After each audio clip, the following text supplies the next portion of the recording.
Now, this meeting is being recorded. So if you experience any audio issues, you can check which speakers your device is using by clicking the arrow next to the mute, unmute button. This is also where you can check your volume settings. So if these options are not working for you, you do also have the ability to use your phone to dial directly into the event. And if you'd like to turn on captioning, there is also a caption button on the bottom bar of your screen. Here's a quick overview of some of the important Zoom tools that you have at your fingertips this evening. Do please keep your microphones muted just for the time being. However, do feel free to use the chat function to ask any questions that may come up as we move through the agenda tonight. Our NIU team is here to answer those questions for you in real time. As advertised, all of tonight's attendees will be eligible for an application fee waiver if you choose to apply to one of our graduate nursing programs. This is a total $60 value. In order to claim your waiver, you'll first need to start your application to the graduate school and then email online@niu.edu, just letting us know that you've started it, as well as which email address you use to create that account. You can also just email me directly or Corbin directly if that's easier. I do have our contact information on the next slide here. At that point, Corbin and I will then work with the graduate school to redeem that waiver for you. Corbin, it might be helpful at this point if you can just pop a link to the application into the chat for our attendees here tonight. Yep, took care Moving of on it. to tonight's agenda, we'll kick things off with just some quick introductions of the NIU team. And then we'll provide a quick overview of NIU as an institution, of our School of Nursing, and the Office of Online Learning before moving into our student panel and then our faculty panel. We will end tonight's session with some time for you all to ask any questions that you might have for our current students, faculty, or staff in attendance tonight. So we will go ahead and kick things off with some NIU introductions. So let's see if we can get our NIU team spotlighted real quick.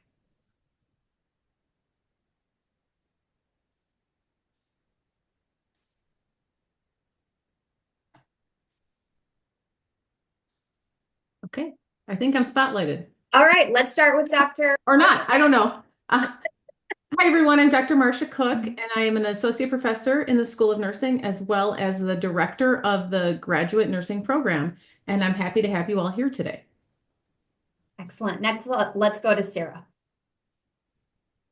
Hi, everyone. I'm Sarah Lyons. I am the graduate nursing academic counselor. So I work with students once they get admitted, but I see some familiar names. I think I've talked to a few of you who are on the call tonight. So yeah, thanks for joining us. And next we'll move to Dr. Tanya Tanzilo. And hello, everyone. I'm Dr. Tanya Tanzillo. I am a clinical assistant professor at the School of Nursing, and I am the F&P lead for the NIU graduate program. And we are so excited to talk with you this evening. Welcome. Excellent. Thank you. And Jerry? Hi, my name is Jerry Reynolds. I'm the online program coordinator. So I work with everyone regarding their clinical requirements and also internship placements. Excellent. Thank you. And Corbin?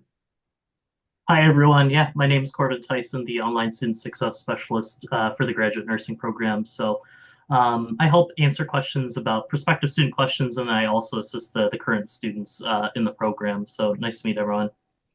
Excellent. Thanks, Corbin. And I'm Anna Richardson. As I mentioned, I oversee the Office of Online Learning here at NIU. So the Office of Online Learning, really exists to make your experience as a fully online student better. We function essentially as the one-stop shop for online student support, and we support students in the programs represented here tonight from point of inquiry all the way through to graduation. We are here to help you with anything and everything. And if we don't know the answer to something, we can certainly find it for you or get you connected with the person that does. And so you just met Corbin Tyson. As he mentioned, he serves as the online student success specialist for all of our graduate nursing programs. And, really functions as a partner for you as you move through your program. So Corbin can, help you learn about the program of interest that you're looking into. He can assist you through the application process. He will enroll you in your classes each semester and, also assist with the drop or withdrawal process as needed. Corbin will also provide you with information about the resources available to you at NIU. You'll hear from him often. He'll consistently check in with you each semester, really just to see, how things are going, but also to remind you of key university deadlines and program-specific dates. He can also help you navigate the virtual environment, help you problem solve, provide guidance and coaching as you move through your program, and ultimately connect you with professional development opportunities and resources at NIU. So real quick, at a glance, Northern Illinois University was founded in 1895 and officially opened its doors in 1899 as the Northern Illinois State Normal School. We are physically located about 65 miles west of Chicago in lovely DeKalb, Illinois, and we hold institutional accreditation by the Higher Learning Commission. NIU is an R2 research institution falling within the high research activity category of the Carnegie Foundation for the Advancement of Teaching, and we are also a member of the Association of Public and Land Grant Universities. So as of the fall 2024 semester, NIU's total enrollment sat around 15,400, with about 1,245 of those students being fully online. So now for the fun part. Let's take a quick look at some of the key accolades of our School of Nursing. So first off, our MS in Nursing program is highly distinguished, ranking among the top 100 online nursing programs, according to U.S. News and World Report. We are also proud to share that 95% of our graduates secure employment within 1 year of graduation, really demonstrating the strong demand for NIU's nursing professionals. In 2024, the School of Nursing also achieved an incredible milestone with a 100% pass rate on the American Academy of Nurse Practitioners Certification Board exam, further showcasing the quality of our program. Our commitment to diversity and inclusivity in nursing has also been recognized yet again. So for the third time since 2017, NIU School of Nursing was named a Best School for Men in Nursing by the American Association for Men in Nursing. And lastly, we are honored to have members of our School of Nursing team who have been recognized with the 2025 Nurse Educator Award, further emphasizing the excellence of our faculty. So these accolades, really highlight the quality, success, and impact of our School of Nursing, and NIU is incredibly proud of these achievements. So next up, we are absolutely thrilled to have some of our current students here tonight to share a little bit about their experiences in the program, as well as just more generally as online students. So we have Karen Podolsky and Annette Mears here from our MS to DNP program, and Jacqueline Kobe here from our Master of Science in Nursing, Nursing Education program. So let's get our student panelists spotlighted. Let me stop sharing my screen.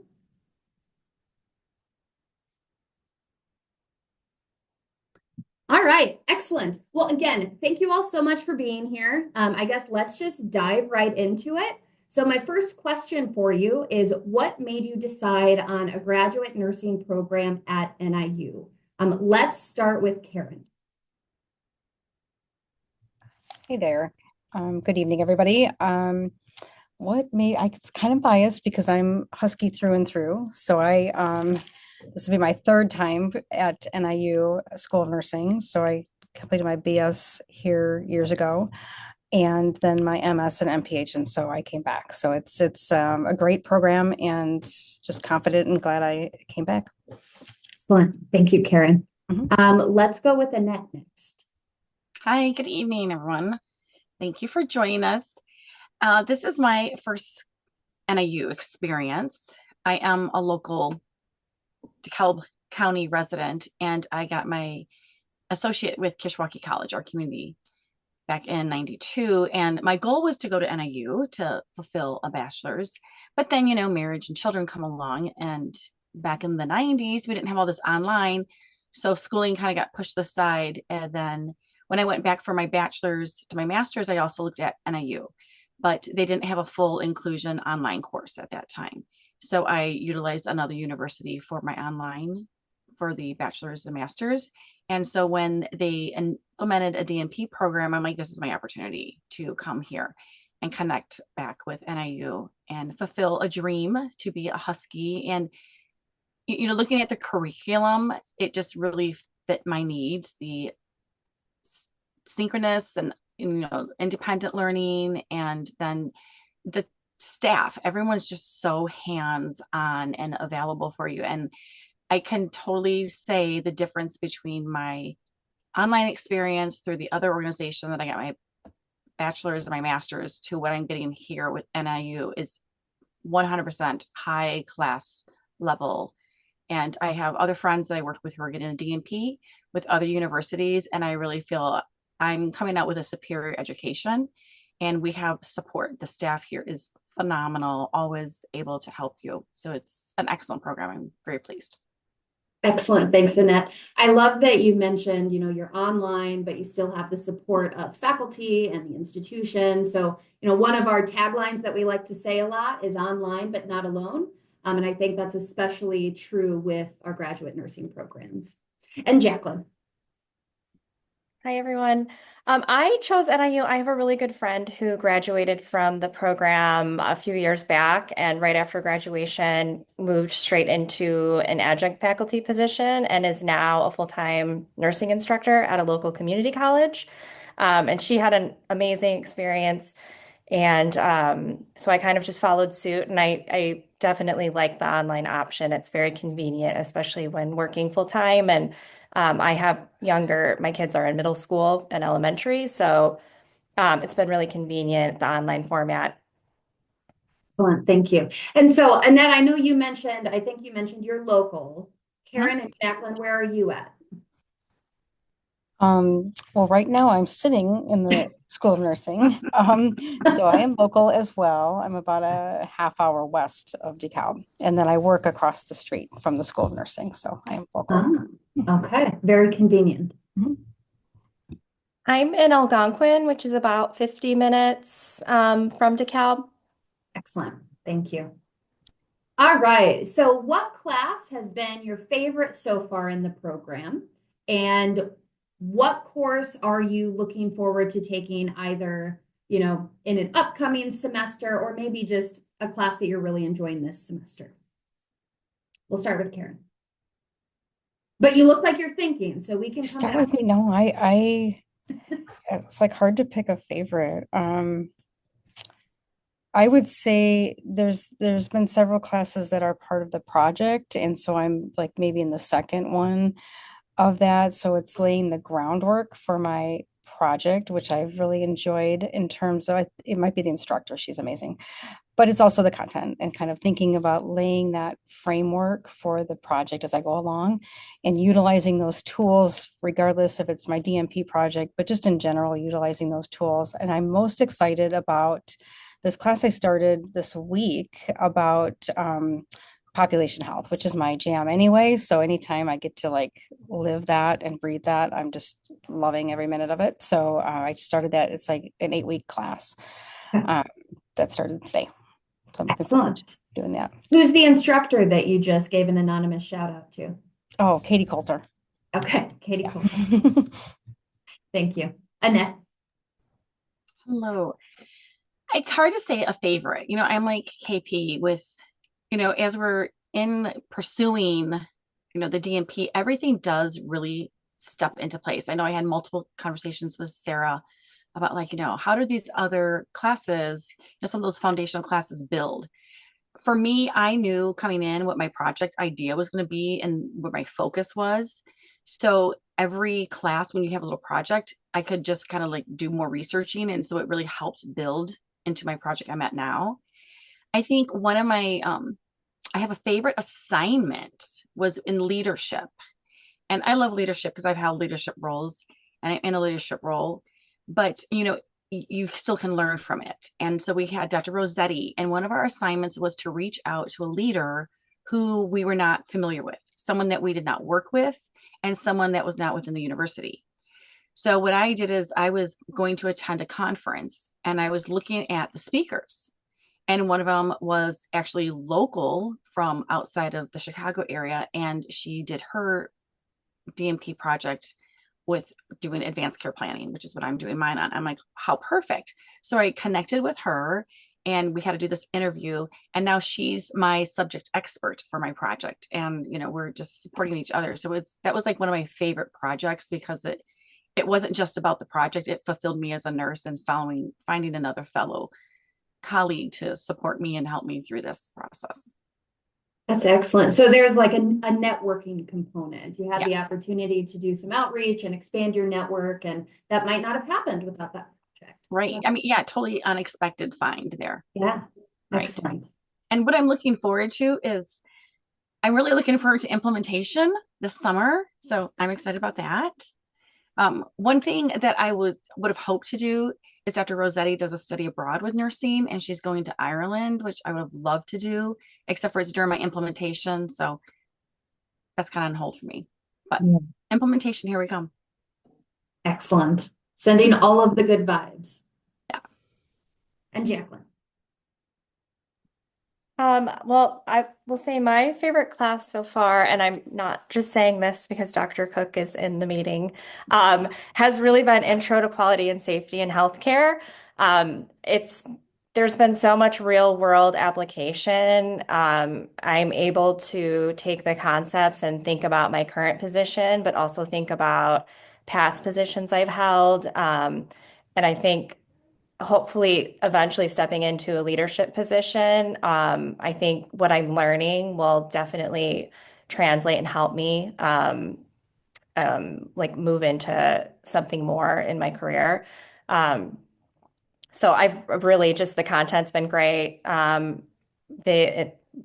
All professors are really engaging in the discussion forums, which is also great. We get to learn from them and their experience. And then I think the class I'm looking forward to right now is leadership. I think that will be an exciting class for me to take because I'm just looking to learn more. And I think it will probably be similar in a lot of real world application. Yeah, that's great. One thing that you just made me think of that I probably should have asked each of you on the front end is professionally, where are you situated currently? So where are you working? What is your role? And so on. That might be helpful. Karen. Sure. I am Director of Health Equity for Northwestern Medicine. So I am responsible for projects related to reducing disparities in both the patient population as well as the community. And I'm a system employee, so I cover the full footprint of Northwestern Medicine, which is for those that are not local. It's a academic health system based out of Chicago, but supporting the collar counties around Chicago as well. And I've been with that system for many, many years, 27 years or so. And I've gone to school many times and gotten many degrees on Northwestern's dime. So I love that. Yeah, excellent. Yeah. Annette? Hi.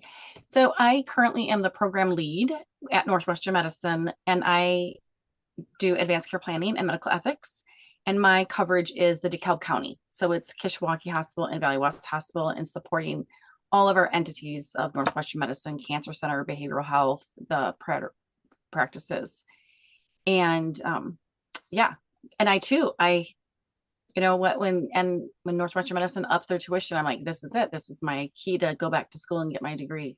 Yeah, that's excellent.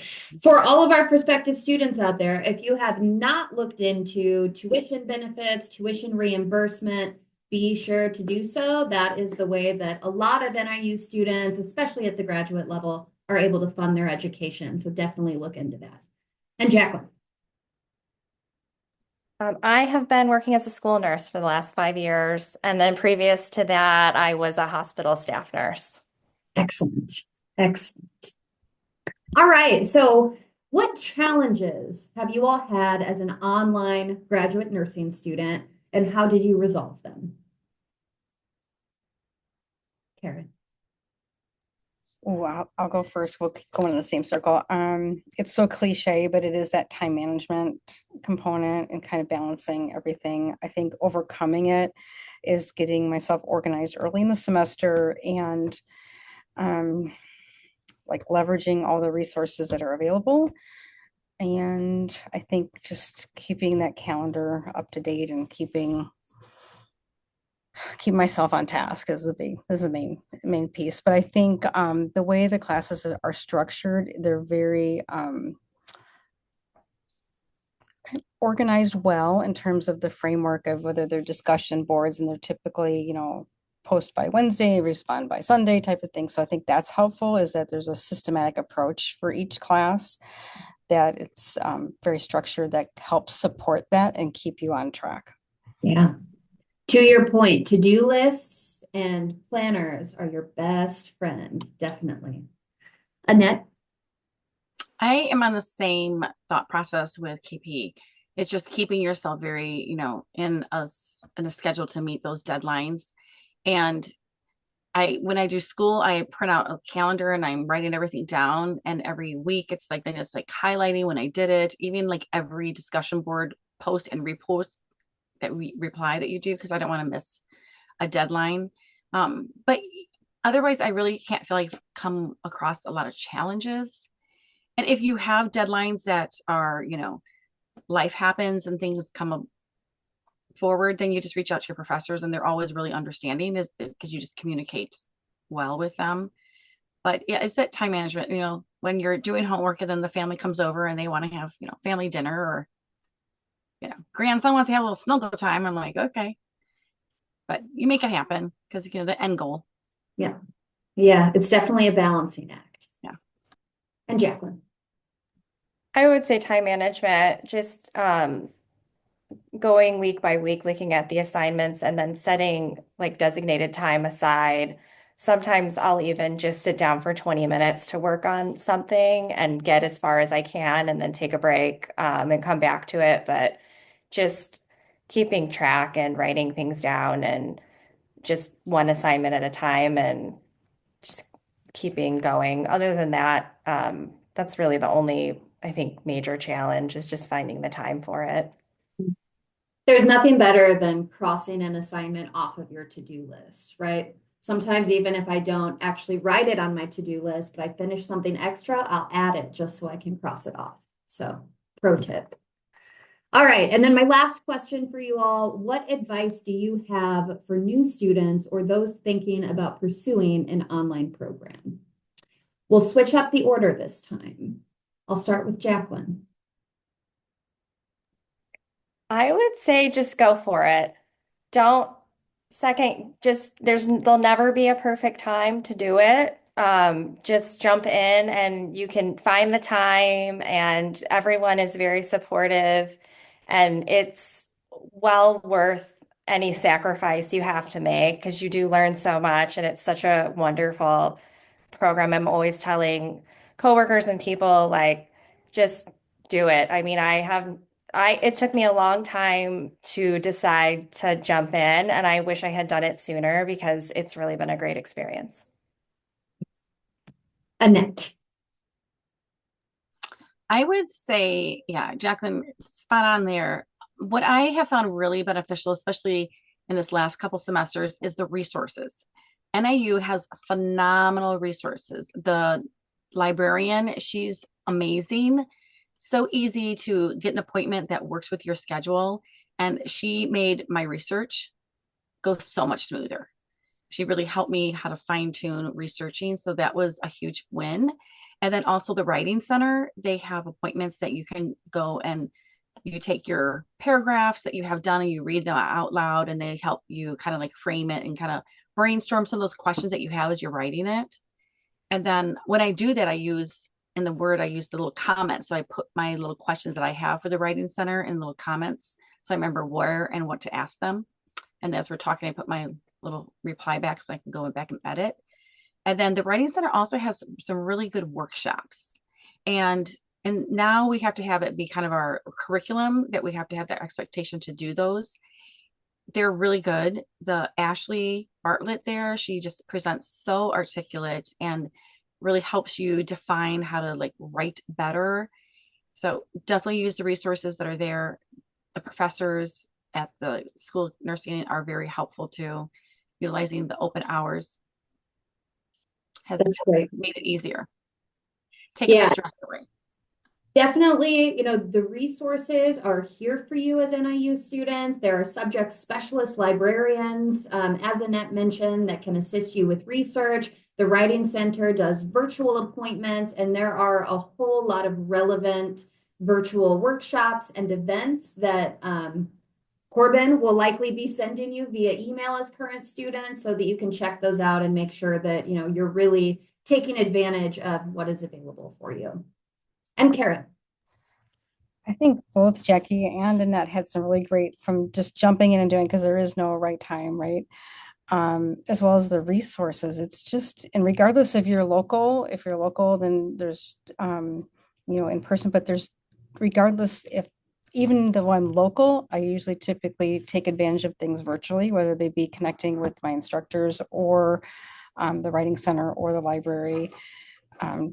It's just a phenomenal wealth of resources that are available that and then Corbin just keeps us all on task. That should have been my like success. It was the Corbin. I mean, like just little pop-ins, like he's, I'm here for you. I've registered you. I take care of everything. I need a Corbin in the rest of my life to help to keep me on task and everything going very smoothly. And I think it's just been really great. And I also really appreciate the networking opportunities. When I came back, I was in kind of a place in my career, my daughter's away at school, nursing school, and just, I just was kind of feeling kind of stuck in my professional role. And so I kind of took this on as a journey to kind of expand my horizons. And that's been the best part, is connecting with people in other specialties in nursing and learning from them. And they're just so excited about their projects. And I love the immersion days, like one of my favorite days of the semester, and thinking about and hearing what other people are doing in the changes in, nursing as being a profession and the science. And it just gets back to that, which I think is fantastic. I don't even, that wasn't really the answer. The answer is just do it. The amazing resources and take advantage of the networking. Well, all great answers, Karen. Thank you. Well, let's have a virtual round of applause for our fabulous nursing students.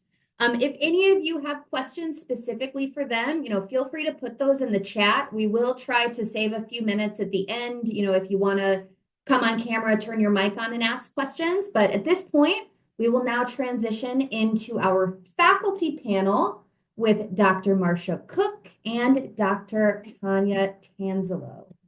Looks like Corbin's on top of the spotlighting. Excellent. All right.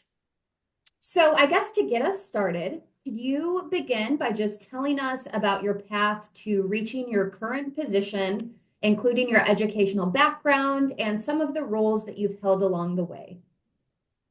Wonderful. Thanks, Anna. I can get started. So I've been a nurse. I did the math, 32 years, which when I was a young nurse and somebody told me they were a nurse for 32 years, I thought, my gosh, you're old.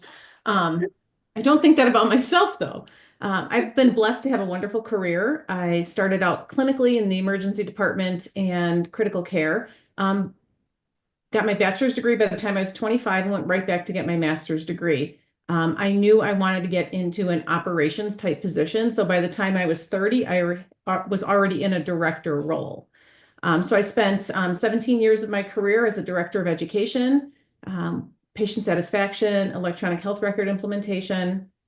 And my goal all the time was to get my DNP before I was 50. So when I was 47, I decided to take the jump. So I am not a nurse practitioner. So at the time when I was looking for a DNP, it was hard to find a DNP in a specialization other than a nurse practitioner.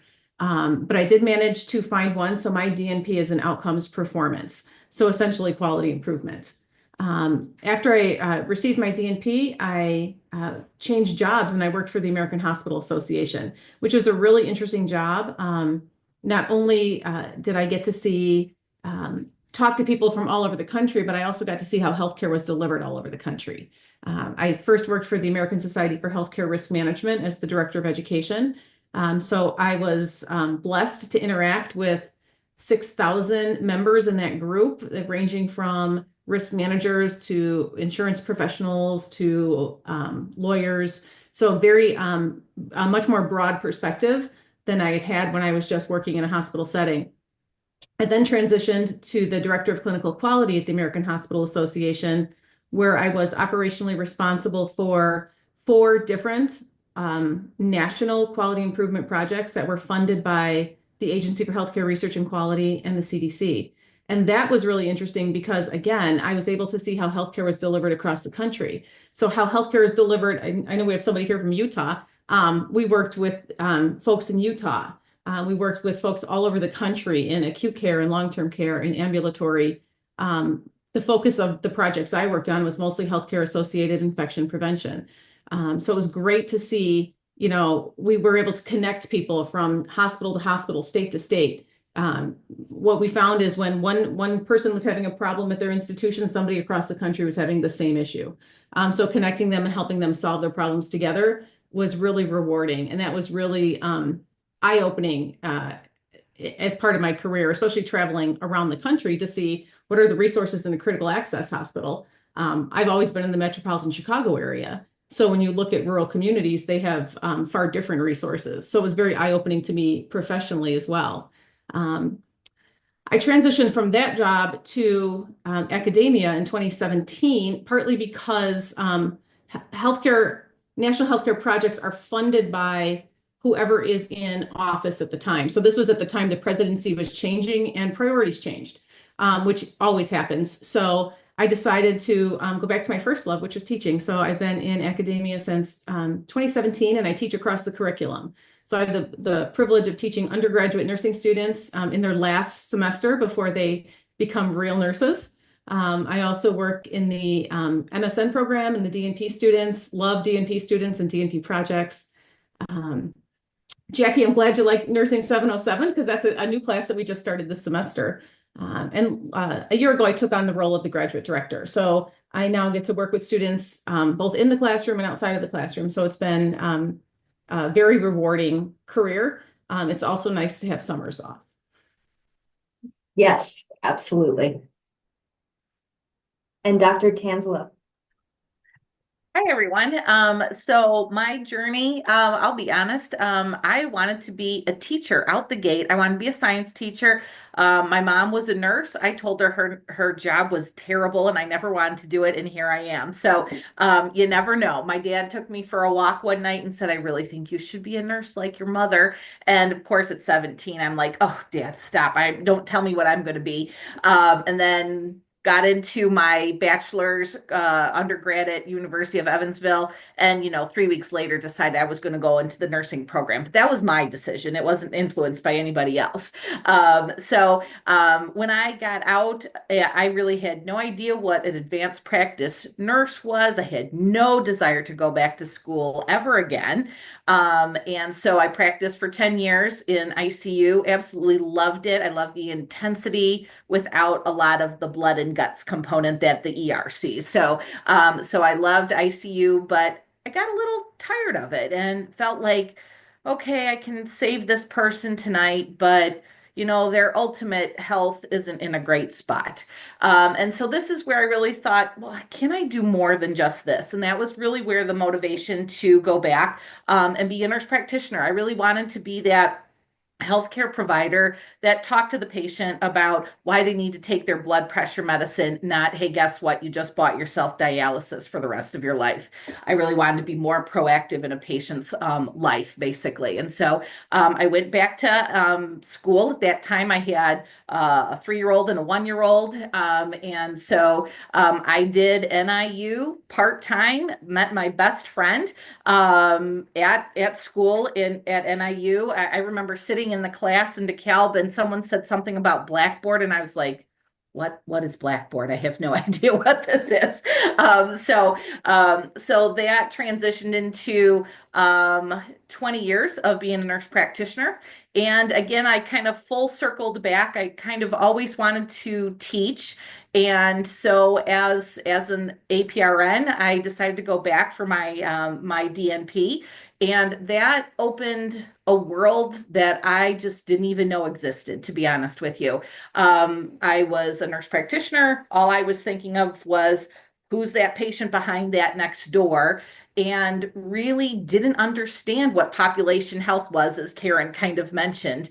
And that was really what I was exposed to as a DNP, really looking at healthcare from a much broader lens than that one-on-one interaction with that patient, and how can I impact diabetes in this clinical setting in this area that I live, or how can I address this healthcare issue that I'm recognizing as my DMP project. And so that was that level up that I really honestly didn't know anything about until I went back to school. And I think the students kind of emulate the thought of, you just get exposed and you have more connections and you learn from different people and different experiences, and it just broadens your ability to take care of patients, whether it be on an individual level or higher than that. And so I've been at NIU for 5 years teaching now.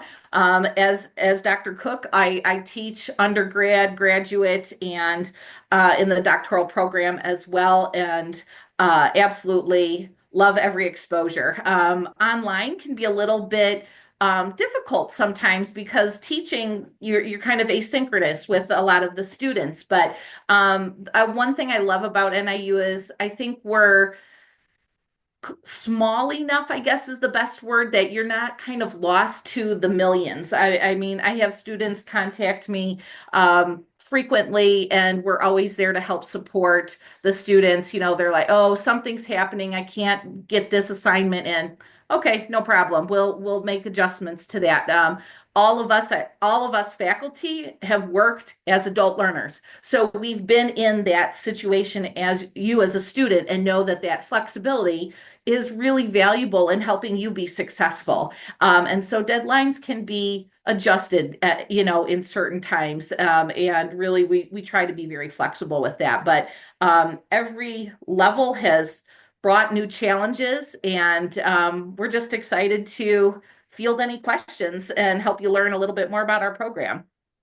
Excellent. Thank you. I love hearing about, the twists and the turns that your paths take to lead you to where you're at right now. So, with all of that experience, can you talk a little bit about how nursing students can best position themselves for leadership roles in healthcare, in broad terms, but also specifically through NIU's grad nursing programs? Sure, I can start. I think, nurses are leaders at the bedside. When you graduate nursing, you're the leader at the bedside. You're the leader of the team, regardless if the physicians think they're in charge. You're the one managing the patients day to day. So really, you just need to take those leadership skills and refine them. So you need to look for opportunities to do so. I've been blessed with mentors in my career who have really helped me evolve in my communication skills, in my presentation skills, in my adaptability skills, sometimes in my listening skills. So I really have had that opportunity to do so. Professional organizations are great ways to connect with individuals. Coming to a doctoral program is a great way to connect with individuals. The doctoral program that I was in happened to have people from all across the country. We're 10 years later, and we're planning 10 of us are planning our 10-year trip together. So graduate school is a great place to meet people and connect with other professionals. It's a great way to network with experts in the field. I love Annette's story about reaching out to an expert in the field, and then now they're helping you with their project. When I was working at the American Hospital Association, we always employed experts. And what I found is experts are willing to talk to everybody. They're just different people who love what they do, and they might publish more, or they might do research more, but they're still approachable. When I did my nurse leader interview, I shot for the fences, and I emailed Susan Hassmiller, who wrote the Future of Nursing report, and asked her if she would talk to me, and she did. So we have faculty who are working with Patricia Benner, who is a world-renowned nurse theorist. So there's a lot of opportunities within graduate education to help you build your skills, your future. We had one student who did her DNP project, and she was doing uh, oh God, it's three good things. So I said, contact the guy who writes all the papers on three good things. He happened to be a psychologist out of Duke, and she did, and he became her project expert. So the faculty at NIU are really, we really like to see students really reach beyond their comfort zone because you never know what's going to happen. The most someone can tell you is no. But really, strong communication skills, adaptability. We help hone all of that. We share our experiences with you because, like Dr. Tanzilla said, we were all graduate students, undergraduate students, families, jobs. So we do understand where you're coming from. I'll turn it to you, Dr. Tanzilla. Thanks. Yeah, I think, in regards to positioning students in that leadership role, I think that's a huge encouragement, whether you're in that MSED program, whether you're looking for the leadership program, or even if you're looking for the APRN program. And even if you're not going to all the way to the DNP, you're really taking that nursing to that next level. Whether it's going to be, running an education program for a health system, like Dr. Cook, being in charge of quality measures, for health systems. Nurses, and I think one of the great examples, I mean, we just went through COVID, and who ran those immunization clinics? Those were nurses, guys. Not all masters, DNP. No, we are boots on the ground nurses at the heart always.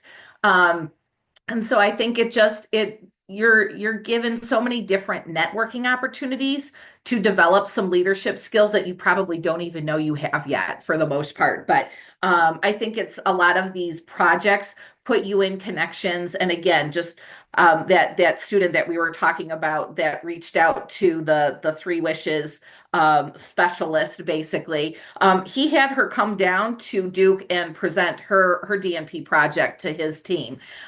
So it's just, you don't know who you're going to connect with that launches your next career path potentially, even. So it's an incredible experience, and it's a way to kind of push yourself a little bit to that next level. Excellent. Thank you both. What are some emerging trends in healthcare that you think nursing students should be aware of as they move up in their careers? Okay, I'm going to share my favorite one, AI. I really think we really need to get a really good understanding of how AI can be used in clinical decision making, in patient care. It's here to stay. It's not going away. We need to figure out how to embrace it and use it to our advantage. I know there's a lot of people who are afraid of it, but there's a lot of work happening around using AI to analyze data. I mean, we have mounds and mounds of data in our electronic health records that would take us years to go through. Using AI to do some of those functions. So I really think informatics and AI and data management is really something that nurses need to start embracing and really moving it forward because we have the opportunities to do so. We know what's happening at the bedside. How do we use AI to our advantage in caring for patients and caring for populations, in teaching students? So I'm a big AI proponent, and I try and stay abreast of what's going on because I really think that is where we're going. So we just really need to think about how do we get there. And I think I'll add a devil's advocate position to that, which is Dr. Cook and I do this all the time. We're kind of like the polar opposites. So in that aspect, the one thing I'll tell you is that they can never replace us as healthcare providers, and nursing will never be replaced with AI. I think it's a fabulous tool. There are many things that I think will potentially be replaced. But again, working smarter, not harder, and utilizing those tools, but still that clinical sixth sense that you have as a nurse will be what makes you a fantastic advanced practice nurse. That is what I rely on. That is what I've relied on for my 20 years of practice in regards to like something just doesn't feel right. I had that inkling that patient in ICU was going to crash.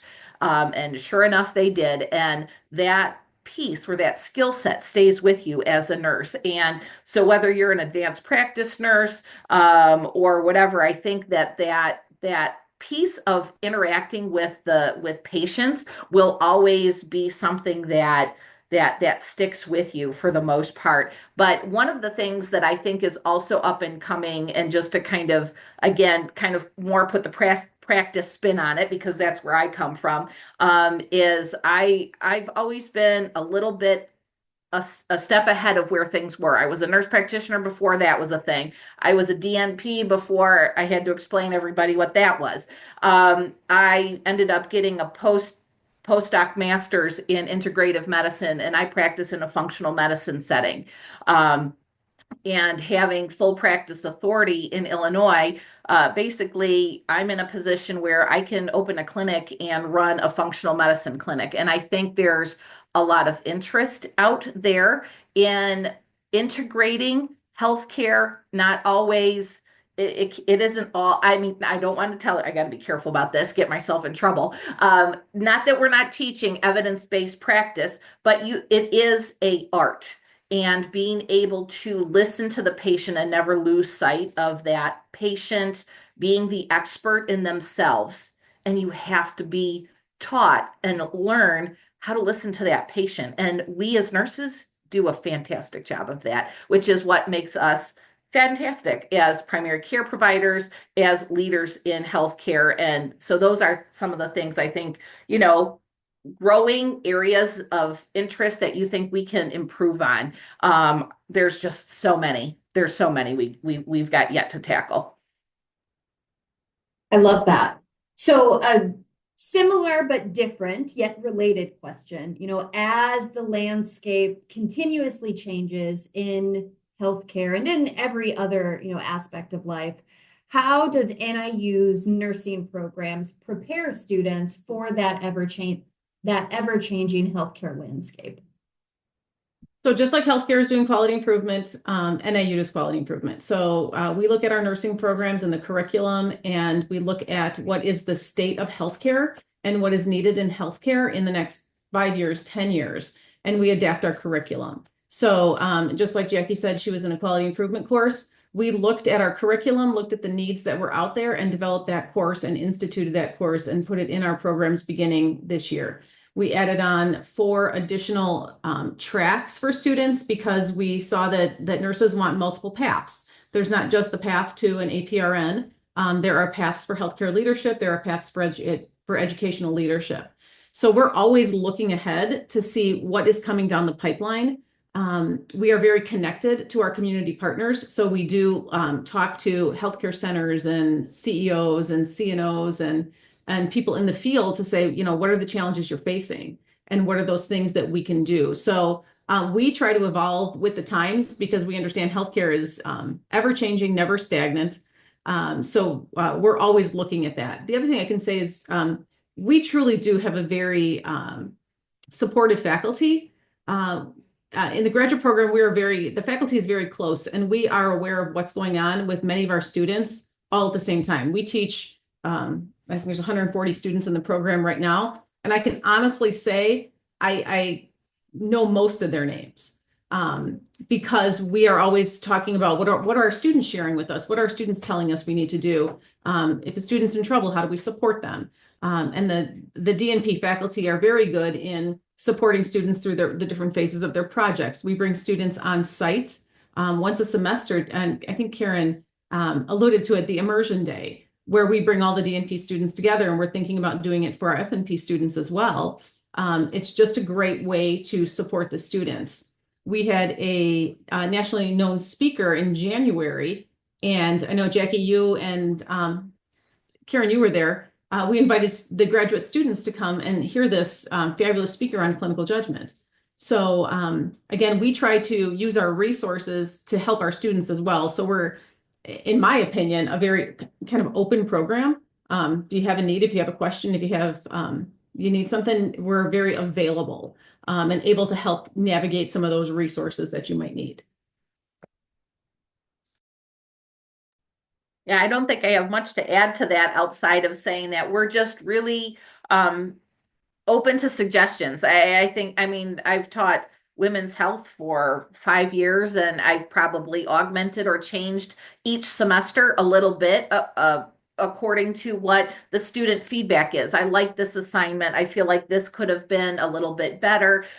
So, we are definitely a program that is constantly trying to improve, almost to the point where we make ourselves a little bit exhausted, because could we do it better? Can we do it better? But the different tracks are something that we really felt strongly about. The accrediting bodies are really pushing everyone towards that DNP. And there isn't a lot of fluctuation, and a lot of it is focused on that APRN track.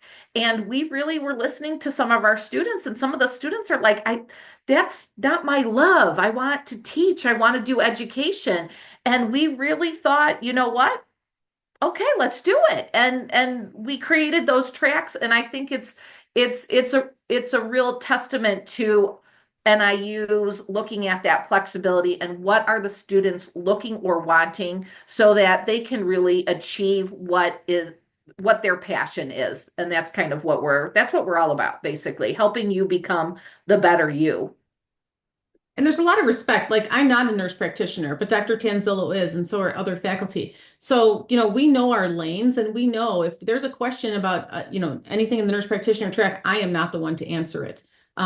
That goes to the expert. So again, we're very aware of what our limitations are, and we seek out the resources that students need if it's beyond what we can do, which I think is really valuable, which is nice to have a kind of a mix in our faculty of people with operations and education and practice. And it really just makes for a richer discussion that we have, and a richer environment for our students. I see Annette has her hand raised. Yeah, thank you. I just wanted to add into that. I can attest that this faculty is amazing, and I don't know if you can find anyone more passionate, and they work so well together. And so when you talk about different opportunities, I was able to, they sent out these emails that they have different committees, and so like, hey, I'll jump on a committee. And it has really opened my eyes into like how it is in the back end. And so I'm on the graduate curriculum committee. And when they're talking about, they hear us at our immersion day, we, shared some different challenges that everyone was having. They've totally revised the academic, qualifications, and statistics is out the door now. So yay for you guys coming in. No stats for you. And in the doctoral program, I guess if you're master's, you do still need that one. But I mean, they hear us, and they're really adapting, and there's, our success is their success. So without a doubt, they're not just talking this, they are true workers of their actions. And they put a lot of hours into redoing all this curriculum, and then they have to present it and still get it approved. And there's a lot that goes into it. But thank you for doing all that you do.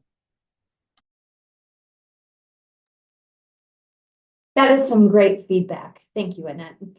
So I know that we are at about 6:57. So I want to open it up. If any of our prospective students have questions about the program, have questions for our student panelists or our faculty panelists, feel free to put that in the chat, or feel free to turn your camera on and unmute.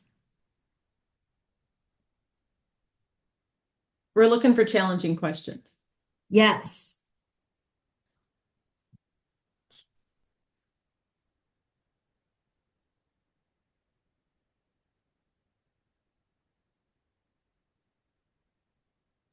Let's see. Hello. My name is Lorraine. I wasn't, well, actually, I'm an NIU graduate for my BSN was there. I just have a question for the online program. So majority of the time, do we just like go online? Do we have like a requirement we have to do? Do we meet with instructors? How often does that go on? Or is it just all online majority of the time? Teaching yourself. So Lorraine, you're certainly not teaching yourself. Just so I want to make yes, sure. no, the vast majority is online, and it's the vast majority is asynchronous. It depends which program you're in. If you're in a DNP program, we do require the DNP students to come on campus one Saturday a semester. It's usually the third or fourth week of class, so that we do an entire workshop day and share the resources with the students. Even if you are not in the DNP program, it is mostly asynchronous online. However, faculty do host synchronous sessions during the semester. There are some that require you to attend one of those sessions. We let students know well in advance if that is the case. But we never want students to feel like they are teaching themselves, nor are they alone. So there's a lot of interaction from faculty. We post announcements, we respond to discussion posts, we give a lot of detailed instructions. We do online lectures. I will do, in some of my courses, I do recap lectures. So I'll recap the week before. So there is as much or as little interaction as you would like. Faculty are very available for you at we host office hours. And so we try and meet students wherever they're at. So if some prefer a little, more online discussions and others want to meet, I've met with students for 10 minutes. Sometimes it's, let's get on the phone for 10 minutes. I can answer your question quicker than if we go back and forth on email 25 times. So, yeah, we're pretty full with wherever the student is at, what they need from us. And Dr. Tansel can answer too. Yeah, Thank you. I would say, yeah, I do a lot of teaching in the discussion boards. That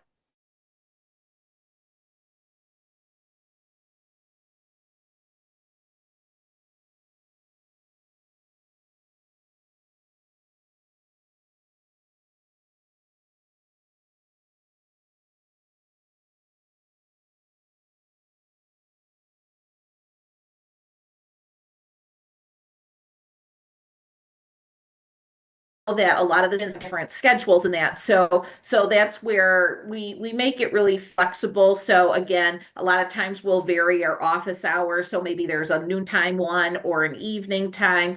And sometimes even if the students really want to just connect with the professor and the office hours don't work, if you email me and say, hey, I want to touch base about something. Fine, what time works for you?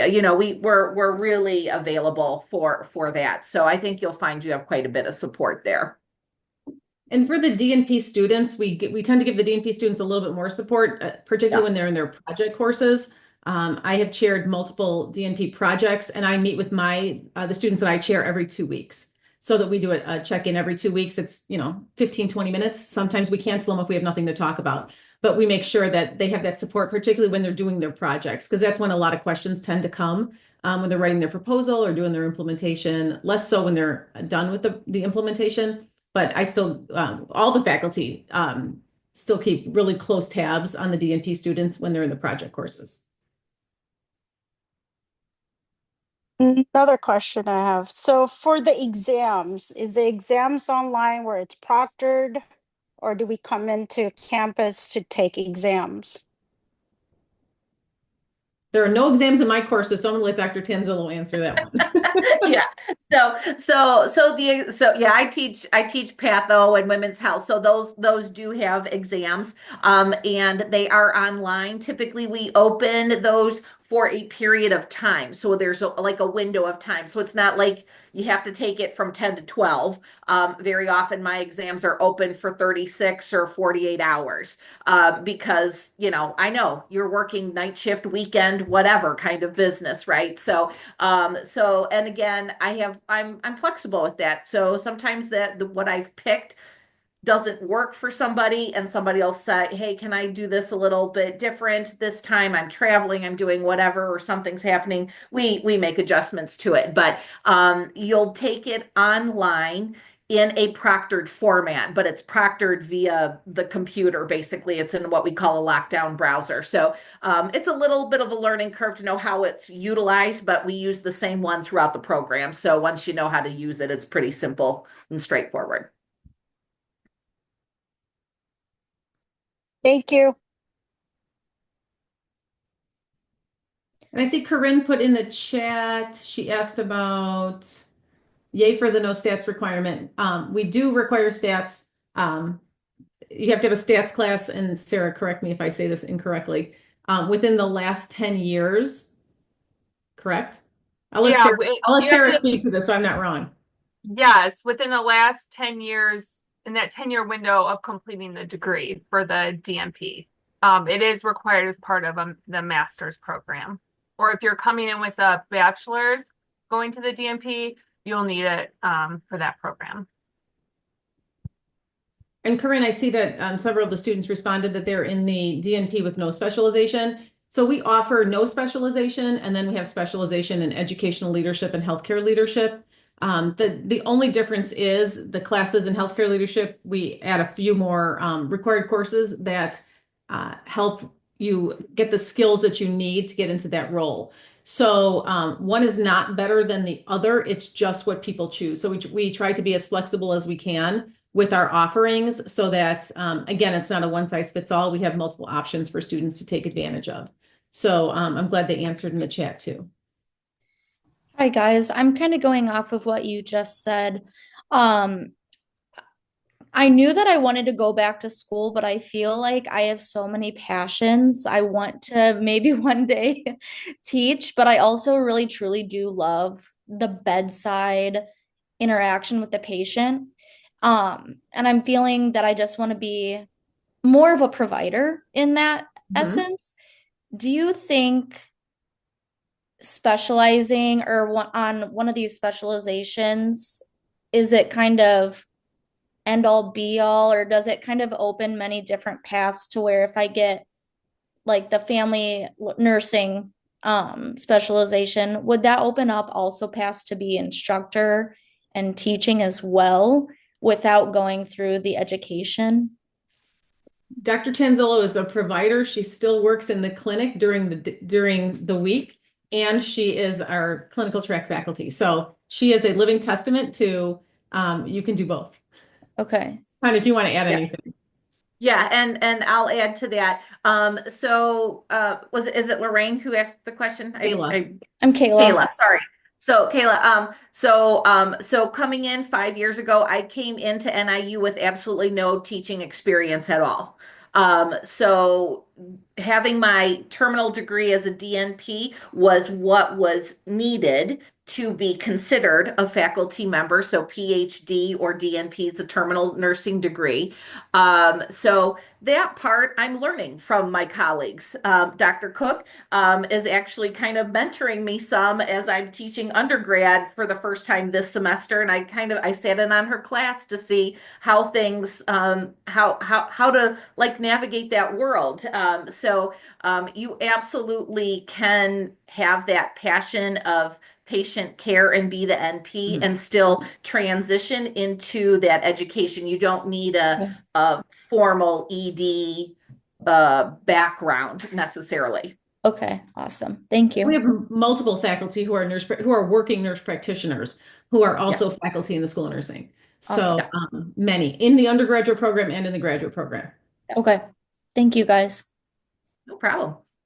Great question. Michaela, I'm with you. I want to do it all too. Like I'm thinking, what's my next degree? But that's the beauty of nursing, though. You can do just so many different things. You know, you have opportunities to change your career as you like to. Yeah. And on that note, everyone that's on this call, if you have tuition reimbursement through where you work, utilize that. That is such a huge resource. I went back, got my master's degree, thought, okay, I'm good. Had no idea I would ever go back and get my DNP. Did that.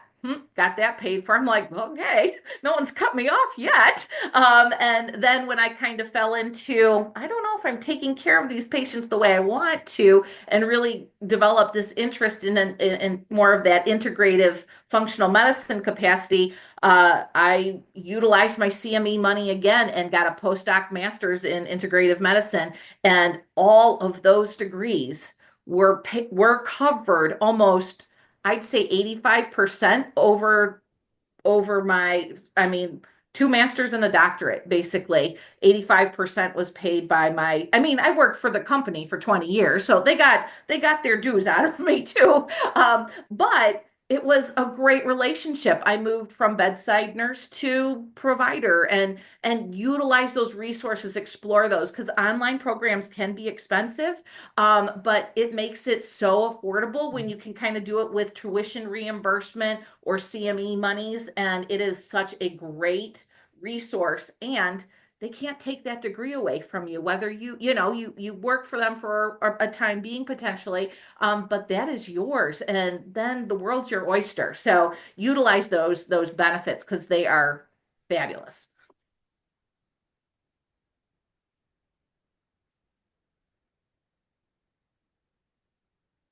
Any other questions? I think I answered one in the chat was about pass rates.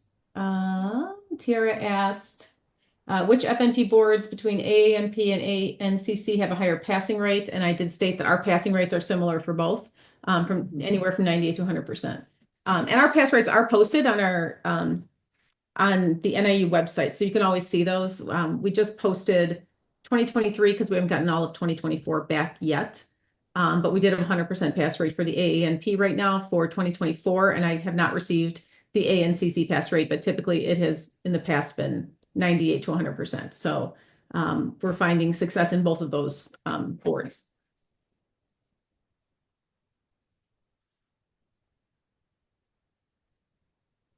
Any other questions?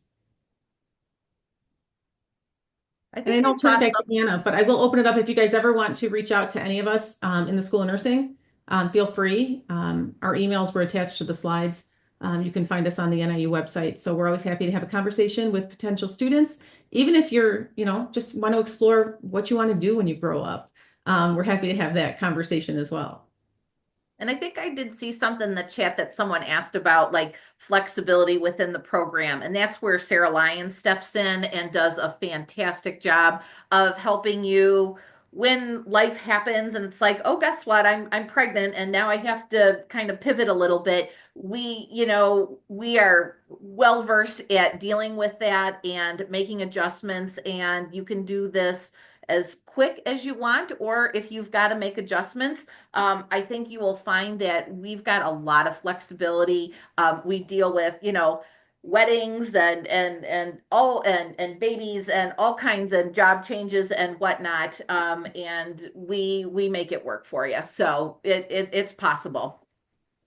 And we also have students who, come in one track and change to another. So, they might start out as in the nurse practitioner track, and then they decide, really, I don't know if this is for me. And they switch to the education track or the healthcare leadership track. So you have that flexibility. The nice thing is you don't really lose your credits depending on how far you've gone. Because there are some similar courses between the various tracks that we have. So there's some core courses that when you start out, you might think you're going one way and then you switch to another way. So that's always an option. And the other thing is, you take classes as you take classes. I like Jackie's. No time is a good time. I had teenage children when I went back to school, and my goal was to get through one class at a time. So I would have 3 more credits under my belt, and 3 more credits under my belt, and 3 more credits, and before you know it, I had a degree. So again, it's just how you pace yourself.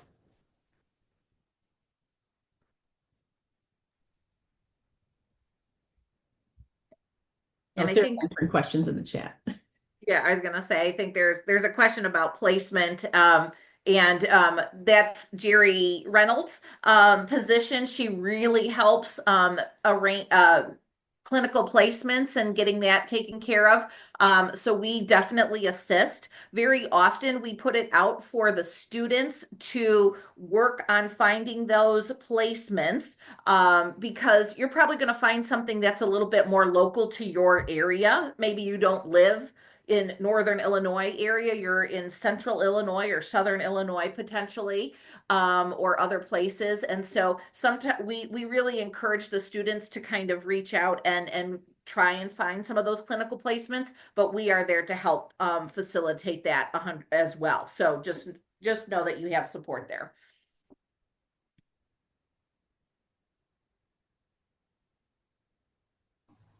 Hi, this is Kareen. I just have one question about the clinical placement then. So if you're doing D&P, I don't have a whole lot of doctorate level staff that I work with. So can I have somebody that oversees my project in the clinical setting that is not DMP prepared? Yeah, Corinne, we do understand that challenge that students have is that you might not have a DNP. So for the DNP project, you will have a project chair, which will be a faculty person at the School of Nursing. You will have a project expert who is somebody who is an expert in whatever project you're working on. So if you're working on an advanced care planning project like Annette is, you'd find somebody, maybe a physician or a chaplain.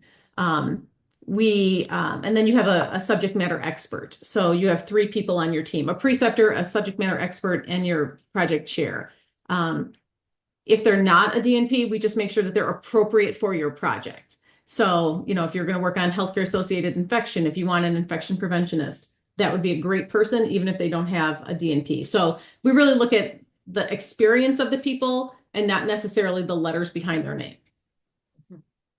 And just to add to that, Dr. Cook, when I work with students on identifying that preceptor for the DNP project and practicum, I tell them to choose this someone at the site who can help them navigate the project at the site, because you're going to have a DNP prepared faculty member working with you on the specifics of the DNP project. So it's really the person who can help facilitate that project. If you run into some red tape or run into an issue, that they can help you navigate that at the site. So sometimes, that's a nurse manager. Sometimes that's someone with a bachelor's degree, it's so that person does not have to be DNP preferred, but not required. Thank you. That helps a lot.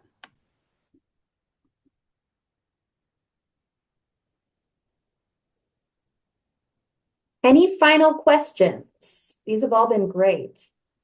I have one last question. Yeah. Is it true that if you get your FNP that we have to go up a ladder and get our DNP in a certain amount of time? Or is that just a rumor that I'm hearing? That is a complete rumor. So there is the interest is that I would say from the accrediting bodies is the real push is to go BSN to DNP. But there is no reason at all that you have to go to the DNP level. If you are, let's say you're getting into this as an advanced practice nurse in your mid to late 40s and you're like, there's just no way I don't want to go into this, or even later. And not to put an age on it by any stretch, but it's kind of one of those, like, if you're like this, that's the top level of my end game, perfectly fine. There's absolutely no push at all or requirement that as an FNP or an advanced practice nurse that you have to take it to that DNP level. Thank you. Mm-hmm.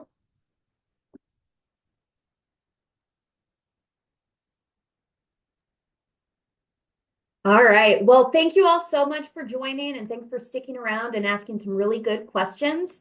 As a reminder, if you do plan to apply, feel free to reach out to us and we will walk you through that application fee waiver process. You can reach out to me, you can reach out to Corbin, or you can just reach out to the Office of Online Learning at online@niu.edu.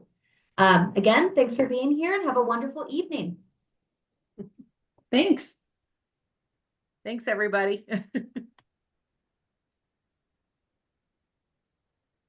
Thank you, guys.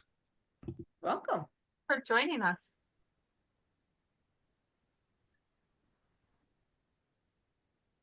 I have one last question if you're still on.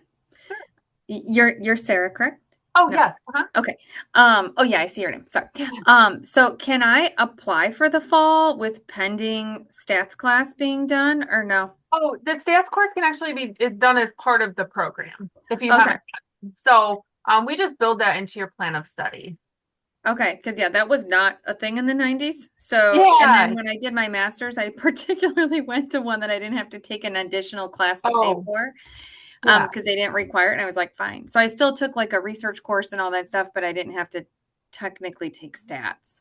Sure. Yeah, no, it's built into our program. So whether you need it, you take it. Otherwise, students can take like a cognate elective to replace that stats requirement.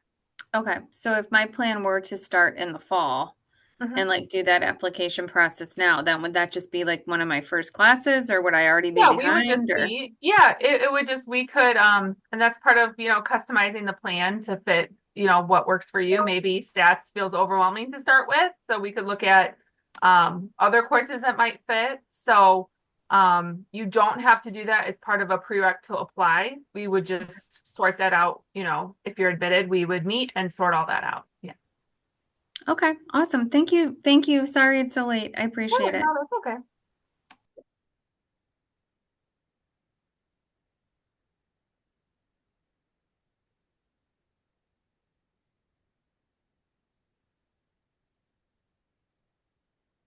No one else has questions?